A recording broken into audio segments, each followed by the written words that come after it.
दोस्तों, महाभारत में कुछ ऐसे योद्धा भी थे जो छल से मारे गए थे। आज हम बात करेंगे उन ऐसे 5 योद्धाओं के बारे में जिनको मार पाना आसान नहीं था, जिनको छल से मारा गया। आइए इस वीडियो के माध्यम से जानते हैं कि इन योद्धाओं को छल से मारने की आवश्यकता क्यों पड़ी। नमस्कार दोस्तों, सनातन डायरी में आपका एक बार फिर से तहे दिल से स्वागत है।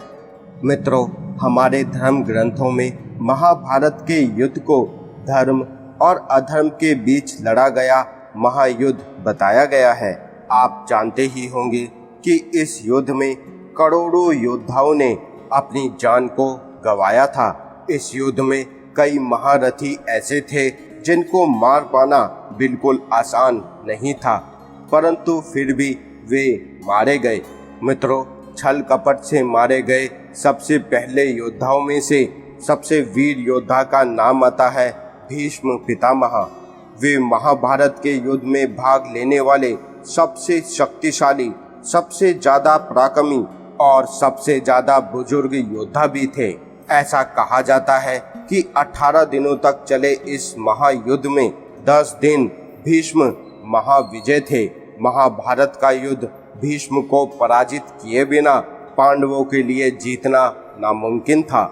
ऐसी स्थिति में भगवान श्री कृष्ण जी की सलाह पर अर्जुन ने शिखंडी को ढाल बनाकर युद्ध के 10वें दिन भीष्म को अपने बाणों से छल्ली कर दिया। उसके बाद भीष्म ने बाणों की सैया पर लेटे लेटे महाभारत युद्ध को समाप्त होने के बाद अपने प्राणों को त्याग दिया। छल से मारे गए योद्धाओं में अगला नंबर आता है गुरु द्रोणाचार्य का। कौरवों और पांडवों के गुरु द्रोणाचार्य को महाभारत युद्ध में हरा पाना लगभग असंभव था। ऐसा माना गया है कि गुरु द्रोणाचार्य को केवल उनका शौक ही मार सकता था, यानी कि उनका पुत्र प्रेम। भीष्म को बाणों की सैया पर लेटने के बाद गुरुजी को कौरवों की ओर से प्रधान सेनापति बना दिया गया। सेनापति बनने के बाद गुरु द्रोणाचार्य पांडवों की जीत में सबसे बड़े बाधक बनते जा रहे थे। एक बार फिर पांडवों को छल का सहारा लेना पड़ा।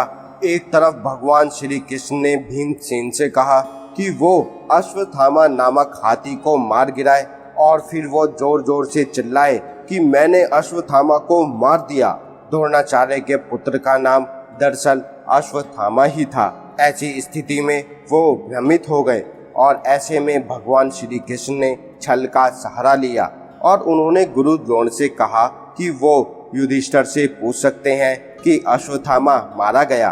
द्रोणाचार्य जानते थे कि केवल युधिष्ठिर ही सत्यवादी है, इसीलिए उन्होंने युधिष्ठिर से पूछा, क्या युधिष्ठिर अश्वत्थामा मारा गया? तो ऐसे में युधिष्ठिर ने कहा, हाँ, अश्वत्थामा मारा गया।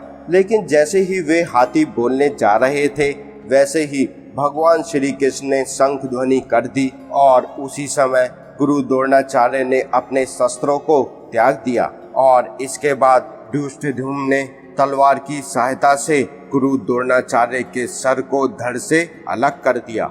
इस तरह महान द्रोणाचार्य का भी वध हुआ। अगले ऐसे योद्धा हैं जयद्रथ। जी हाँ मित्रों, उनको भी छल से मारा गया था। अर्जुन के पुत्र अभिमन्यु को मारने वालों में दुर्योधन के बहनोई जयद्रथ का नाम भी शामिल था।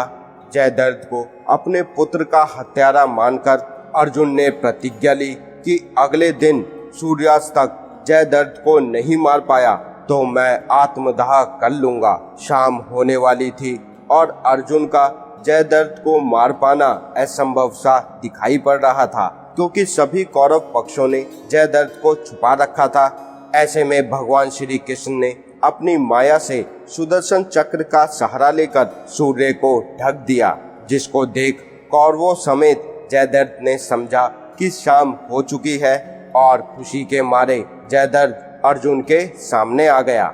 उसके बाद भगवान श्री कृष्ण की माया से सूर्य की किरणें दिखाई देने लगी। फिर श्री कृष्ण जी का इशारा मिलते ही अर्जुन ने पशुपदास्त्र से जयद्रथ का वध कर दिया। अगले योद्धा हैं अंगराज कर्ण, जिन्हें सूर्यवीर पुत्र और दानवीर कर्ण के नाम से भी जाना जाता है। ऐसा कहा जाता है कि अंगराज कर्ण को युद्ध में सीधे तौर पर मार पाना अर्जुन के बस की बात नहीं थी। ऐसे में युद्ध करते समय जब कर्ण का पहिया जमीन में धंस गया और फिर कर्ण जब अपने रथ का पहिया बाहर निकालने लगे, तब भगवान श्री कृष्ण ने अर्जुन से कहा कि यही वो वक्त है जब तुम अंगराज कर्ण का वध कर सकते हो। पहले तो अर्जुन ने मना करा, फिर भगवान श्री कृष्ण ने गीता का सार उन्हें याद दिलाया और कहा कि कर्ण एक ऐसा योद्धा है कि जिसे सिर्फ छल से ही पराजित किया जा सकता है। ऐसे में मौका देखकर अर्जुन ने भगवान श्री कृष्ण जी की बात मानी और अंगराज कर्ण का वध कर दिया। अगले और आखिरी योद्धा जो इस खास महाभारत के मुख्य पात्र थे वो थे दुर्योधन।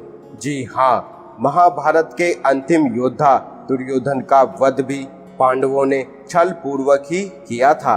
महाभारत युद्ध के अंतिम दिन भीम और दुर्योधन में गदा युद्ध हुआ। इस युद्ध में गदा का प्रहार कवर के ऊपर करने का नियम था, लेकिन भीम ने भगवान श्री कृष्ण जी के संकेत पर दुर्योधन के कमर के नीचे वार करना शुरू कर दिया। दरअसल दुर्योधन की माता गांधारी को ये वचन प्राप्त था कि वो अपनी शक्ति का इस्तेमाल कर सकती है। ऐसे में नेत्रहीन गांधारी ने अपने नेत्रों की पट्टी खोल दुर्योधन के शरीर को वज्र का बनाना चाहा, लेकिन भगवान श्री कृष्ण ने दुर्योधन को शर्मिंदा किया कि तुम नग्न अवस्था में अपनी माता के समीप कैसे जा सकते हो। ऐसे में दुर्योधन केले के पत्तों को लपेट कर गया, जिस वजह से उसकी जांघ का हिस्सा और मुख्य अंग वज्र के नहीं हो पाए। और फिर भगवान श्री कृष्ण का युद्ध के दौरान संकेत मिलते ही भीम ने उसकी जांघ को तोड़ दिया, जिस वजह से दुर्योधन गंभीर रूप से घायल हो गया और इस तरह भी दुर्योधन का छल पूर्वक वध कर दिया गया। मित्रों, यही थे वो 5 महारथी जिन्हें छल के द्वारा युद्ध में मारा गया। मित्रों, आपको आज की हमारी दी गई ये जानकारी कैसी लगी, हमें कमेंट कर जरूर बताएं। अब हमें दीजिए इजाजत। आपका बहुत बहुत शुक्रिया।